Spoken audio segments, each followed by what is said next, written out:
Moin und willkommen bei Planeo. Ich möchte dir ganz kurz erklären, wo du bei der Abdichtung der Dusche darauf achten musst. Wann muss abgedichtet werden, warum muss ich denn überhaupt abdichten und je nach Belag ist die Abdichtung auch unterschiedlich. Hier bei uns wird ein Kunststoffbelag reinkommen, das ist ein 4-5 mm dicker Belag, ist wasserfest. Hier reicht es jetzt aus, dass man den Untergrund mit einer Flüssigfolie abdichtet. Flüssigfolie ist hier unser Made Gum, kriegt ihr auch bei uns im Shop. Das wird zweimal richtig schön dick aufgetragen. Das heißt, erste Schicht sollte mindestens 0,75 mm sein.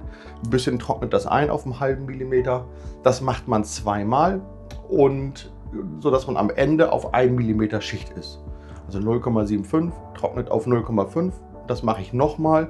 Dann habe ich am Ende 1 mm dicke Schicht, die gegen Feuchtigkeit schützt.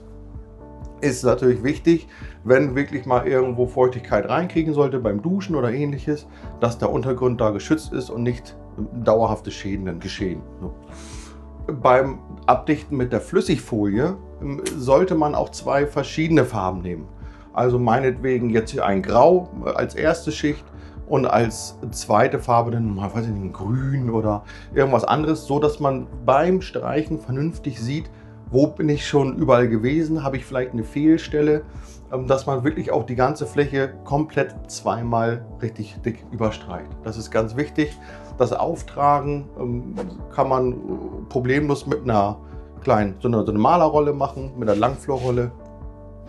Der Flor jetzt nicht zu kurz wie bei einer Lackrolle, sondern sollte schon so um die 6 bis 8 mm sein, dass man auch einen gewissen Auftrag hat. Das ist schon wichtig, da musst du ein bisschen drauf achten. Bei Fliesen ist auch so eine Flüssigdichtung gar kein Problem. Wo es aber anders ist, wäre zum Beispiel bei einem Klebevinyl. Wenn ihr bei uns ein Klebevinyl aussucht und ihr wollt jetzt eure Dusche mit einem Klebevinyl verkleiden, dann ist es vorgeschrieben, dass die Wände und auch der Fußboden mit einer Bahnenabdichtung abgedichtet wird. Wie das ganz genau geht, haben wir ganz viele Videos, guckt da mal rein. Da zeigen wir euch Schritt für Schritt ganz genau, wie die Ecken gestaltet werden, wie der Anschluss an die Wanne gestaltet wird, auch wie die Fläche, wie das alles verarbeitet wird. Wichtig ist aber bei Klebevinyl Bahnenabdichtung, bei Fliesen oder bei Kunststoffbelegen reicht diese Flüssigabdichtung aus. Das ist so als Grundsatz einmal zu merken. Wichtig ist auch normalerweise die Anschlüsse hier, dass man die vernünftig mit einer Manschette, also richtig abdichtet. Da gibt es spezielle Manschetten, haben wir alles im Shop. Die Randbänder, die Abdichtungsbänder, alles Mögliche findet ihr bei uns.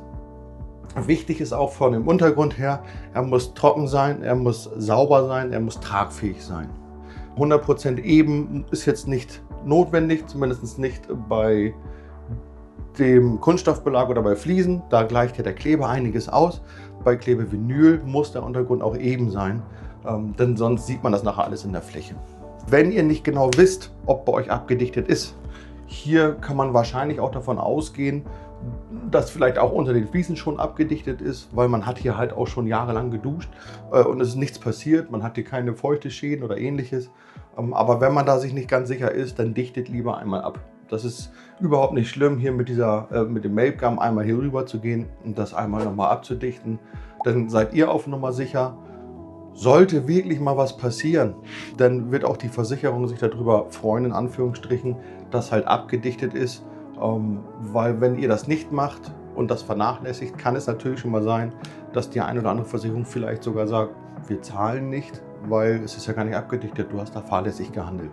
Deswegen, das sind nur ein paar Euro, die ihr da extra habt, aber dafür seid ihr auf Nummer sicher. Deswegen vernachlässigt das nicht, seid ihr nicht zu leichtfertig mit. Lieber einmal abdichten und dann ist gut, seid ihr da safe. So viel zu der Abdichtung bei Wänden. Beim Fußboden ist es generell so, in einem Badezimmer, wo ich jetzt keine Dusche oder keine Badewanne habe, da herrscht normalerweise die Feuchtigkeitsklasse W0. Da muss ich nicht abdichten, auch den Boden nicht. Überall, wo ich eine Dusche oder eine Badewanne mit verbaut habe bei mir, herrscht die Klasse W1. Und da ist es so, zumindest laut DIN, dass auch der Fußboden abgedichtet werden muss, wannenartig. Das passiert in der Regel auch mit der Bahnenabdichtung, wo man eine Bahn dann verklebt, genauso wie an der Wand bei Klebevinyl. Und die wird wie eine Wanne so ein bisschen hochgezogen. Wenn es jetzt nur zum Beispiel Fliesen sind, die man sich da reinlegt, dann, ich bin kein Fliesenleger, das wisst ihr bestimmt besser. Meldet euch gerne mal dazu in den Kommentaren, ihr Fliesenleger-Profis.